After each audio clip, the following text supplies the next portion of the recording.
Hello, everyone. Trump previously made a major reversal, stating his support for Ukraine in reclaiming all territories lost before the outbreak of the war, and even going further. Was this just empty rhetoric, a mere verbal flourish? Today, we have a preliminary answer. After Trump's bluster, he has finally brought out the heavy artillery, something even more potent than big guns. In reshaping the chaos of the international order, Trump has maneuvered with skill and audacity, previously facing opposition and resistance from the majority of Chinese netizens, a development certainly influenced by the CCP state media steering the narrative. But Trump could never have dreamed that, overnight, Chinese social media, whether from dissidents or nationalists, would undergo a spectacular reversal, uniting in unprecedented fashion to become Trump fans, staunchly supporting King Trump's MAGA movement, with masses even fervently circulating MCGA, or Make China Great Again. This wave has now been dubbed the OK Revolution online, and astonishingly, its origin lies in a visa policy just issued by the CCP authorities. Trump himself never anticipated this scenario, and the CCP likely never imagined it either. Today is October 2nd, Easter Time. I'm Tang Jingyuan. Welcome to subscribe to our channel. You'll not only learn what happened first, but also why it happened. Today, the Wall Street Journal published an exclusive report citing U.S. officials, revealing that President Trump has ordered a green light for U.S. intelligence agencies and the Pentagon to assist Ukraine in providing intelligence for missile strikes deep into Russian territory targeting energy infrastructure, significantly intensifying the blow to Russia's energy economy. At the same time, the Trump administration is also requesting NATO allies to provide similar assistance. And the Trump administration is considering delivering powerful long-range weapons to Ukraine that could bring more critical strategic targets inside Russia into range. For the Trump administration, directly assisting Ukraine in using long-range missiles to strike deep energy targets inside Russia is a precedent-setting move. We all know that Ukraine has long sought to target Russia's vital energy facilities, as these are the financial lifeline sustaining Putin's war. But due to two major constraints, despite occasional successes, Ukraine has never posed a true strategic threat. One is the lack of long-range missiles. While domestically produced long-range drones have too small a payload to achieve more than tactical effects. The other major factor is the absence of efficient and accurate intelligence support. Trump's decision effectively addresses both of these shortcomings simultaneously, enabling Ukraine to more effectively strike refineries, pipelines, power plants, and other infrastructure in Russia's rear, while generating a powerful deterrent effect. Because if Ukraine can hit refineries near Moscow, it means they have the capability to airstrike the Kremlin. Of course, at this stage, we all know the Trump administration will certainly impose strict restrictions on strike targets, and won't casually allow the Ukrainian military to aim missiles at the Kremlin.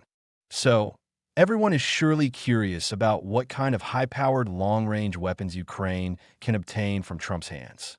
The report states that the Trump administration is currently primarily considering providing two types of weapons.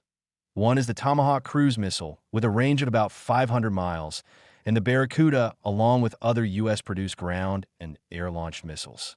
U.S. officials revealed that no final decision has yet been made on whether to provide them or which specific weapons. The Tomahawk missile is already legendary, so no need to elaborate. Many friends are unfamiliar with the Barracuda missile. Barracuda is a low-cost autonomous cruise missile family developed by the U.S. upstart startup Anduril, featuring four core characteristics. Modular design.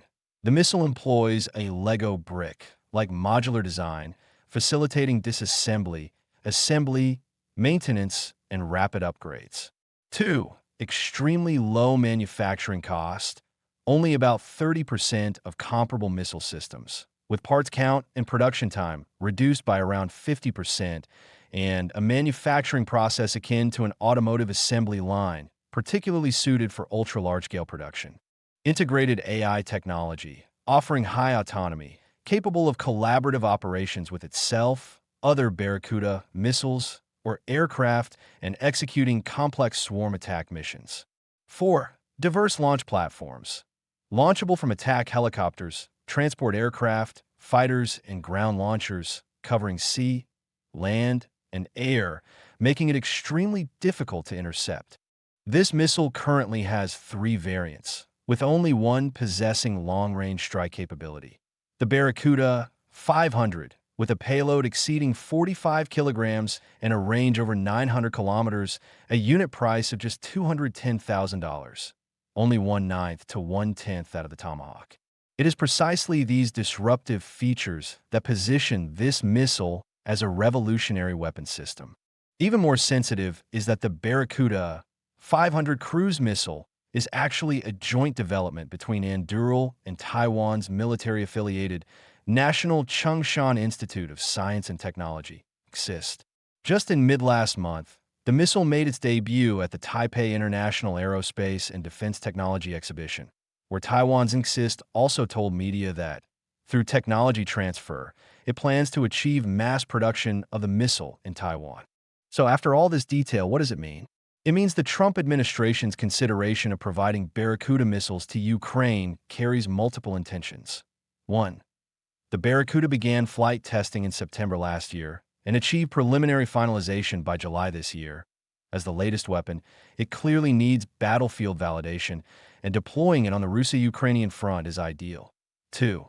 The Barracuda's extremely low cost allows Ukraine to procure in large quantities. Not just ample supply, but its precision strike capability is not far behind the Tomahawk, practical without frills. The Barracuda missile is a U.S. Taiwan joint development. If testing succeeds on the Russo-Ukrainian battlefield, it will inevitably see large-scale application in the Taiwan Strait theater in the future. This is something Taiwan desperately wants, so Trump wielding the sword in Ukraine is truly aimed at the Taiwan Strait, a win-win that lets everyone quietly rejoice. As soon as this news broke, Putin reacted immediately, underscoring the high sensitivity of the Russian military to it. Today, Putin's spokesman Peskov responded at a press conference, stating that if President Trump approves the sale of Tomahawk missiles to Ukraine, placing Moscow within Ukrainian firing range, Russia will make an appropriate response. Peskov also referenced media reports on intelligence sharing between the U.S. and Ukraine, which would aid deep strikes on Russia. He noted that such information does not come from thin air. Evidently, Putin is engaged in a high-stakes gamble, betting on whether Trump dares risk direct NATO-Russia war. Previously, Putin repeatedly claimed NATO support for Ukraine constitutes de facto participation in the war, even frequently using drones to harass multiple NATO countries like Poland and Finland, the real intent being intimidation. Further aid to Ukraine means war. This tactic repeatedly succeeded during the Biden administration era, even scaring major powers like Germany and France into restricting aid scales with a shiver. Now, even Macron seems to see through it, no longer buying the ploy. Last Saturday, French naval commandos seized the Benin-flagged Long Beach Island tanker near the French coast, and French President Macron subsequently confirmed this as part of pressuring Russia's ghost fleet of oil tankers. Today, the Brest prosecutor's office in France announced that the Chinese captain of the seized Long Beach Island tanker, detained by police, is scheduled for trial at the Brest court on February 23, 2026, on the single charge of resisting enforcement. So, will Trump still fall for this? In my personal view, Putin is engaging in outright blackmail. Putin fundamentally lacks the capacity to wage a world war, nor does he intend to. But the art of war lies in feints and realities. Trump has previously fallen for Putin's tricks. Whether he'll repeat the mistake now, we can only leave the answer to you, our friends. Please comment with your own views. Despite Trump's repeated setbacks in Russo-Ukrainian peace talks, this hasn't hindered him from gaining a massive following of Chinese fans, and remarkably, from left to right, all united in supporting Trump. What exactly is going on here? On September 29th, Foreign Ministry spokesperson Gui Jiaquan clearly stated at the regular press conference that to promote exchanges and cooperation between Chinese and foreign youth in science and technology talent, China has decided to add a Youth Science and Technology Talent Visa, the K visa, under the ordinary visa category. The The K-visa policy officially takes effect this National Day. The so-called K-visa refers to foreign youth in science and technology talent, mainly STEM fields, i.e., holders of bachelor's or higher degrees in science, technology, engineering, mathematics, or those engaged in education or research at relevant institutions, who can apply without a hiring or inviting entity in China. As soon as the news broke, it immediately sparked an uproar. Looking around, one sees a scene of turmoil. Online and offline, curses abound, a chorus of outrage. What's going on? According to official explanations, the K-visa has two core elements. One is attracting foreign youth in science and technology talent, and the other is low thresholds. In other words, the CCP is setting aside masses of domestic 985 and 211 university graduates and instead opening the floodgates to foreign youth, all under the guise of broadening international perspectives. Moreover, the K-visa threshold is exceptionally low. To what extent? A STEM bachelor's degree suffices, with no employer guarantee required. Individuals can apply directly. Validity up to 5 years, multiple entries, single stay up to 180 days. During stay in China, permitted to engage in diverse activities like research, education, entrepreneurship, business, and cultural exchange. In plain terms, the CCP is essentially throwing open the doors, unconditionally allowing foreign university graduates to come to China and compete for jobs with the over 10 million domestic university graduates each year. A little thought reveals that, with the CCP constantly anti-American and anti-Japanese, truly willing Western university students to come to China for life and livelihood are probably few and far between. So this visa is substantively tailor-made for Indian youth, essentially China's version of the H-1B visa. Speaking of the H-1B visa, I estimate many friends will flash a knowing smile. As is well known, on September 21st this year, the Trump administration signed an executive order dramatically tightening H-1B visas, imposing an annual $100,000 fee on H-1B applicants. Among U.S. H-1B applicants, Indians account for 71%. With America suddenly raising barriers overnight, a large batch of Indians will inevitably seek new outlets. The CCP thought it had seized the opportunity. You foolish Americans are self-sabotaging your Great Wall. How can we CCP pass up this once-in-a-lifetime chance for brain harvesting against America? It's like talents falling from the sky in a strategic bargain. Not picking them up would be wasteful. But the CCP never dreamed that the widespread leaks and human or would revolt. The entire internet exploded. On Weibo, Bilibili, or Zhihu, it's all about family affairs, national affairs, visa affairs. Everyone cares. Wind, rain, curses, all ears are filled. Some curse outright. Domestic masters and PhDs can't find jobs, yet importing undergrad talent? What a colossal joke. Some exclaim in shock. People who haven't had kids are even less willing now, but not having them means importing outsiders.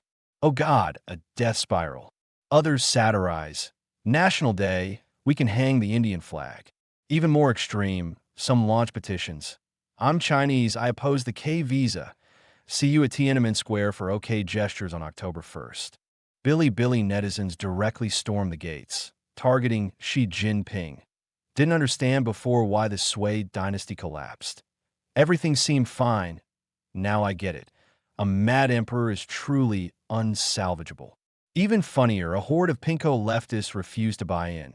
The renowned Big V, Fudan University's Shen Yi, rarely emits dissident tones, posting on Weibo to rage against the authorities, despise our own talent, fail to improve domestic services, daydreaming all day about foreign experience.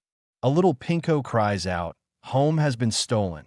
Someone publicly posts on social media, expressing deep disappointment in the Communist Party and submitting an application to exit the party today.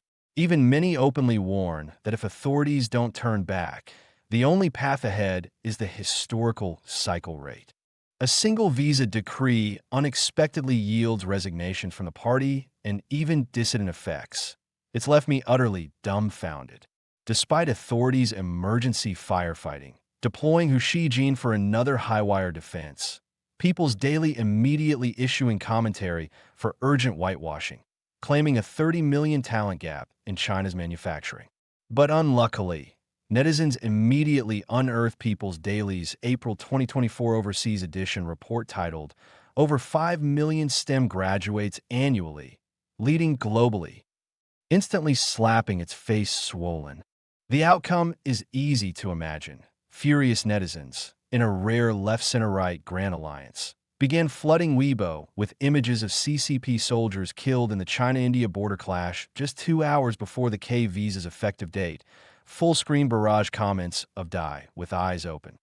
With 1 hour 45 minutes until K visa implementation, massive netizens swarmed the National People's Congress online petition page to report the K visa, causing it to crash and go offline for maintenance. With 10 minutes until official effect, Wall Interior major platforms' related entries were utterly drowned in unanimous opposition voices. In stark contrast to the cursing of the CCP, countless netizens naturally pivoted to staunchly supporting Trump. Under all Trump news videos, waves of "understand Emperor Chuan," "mouth runs wild, but America first" is absolutely right. "If I were American, I'd definitely vote for him." Endless echoes. Why has the K visa triggered such massive opposition? Why, when China has millions of university, master's, and PhD graduates unable to find work or delivering takeout, does it still open up to import large numbers of foreign graduates with equivalent qualifications?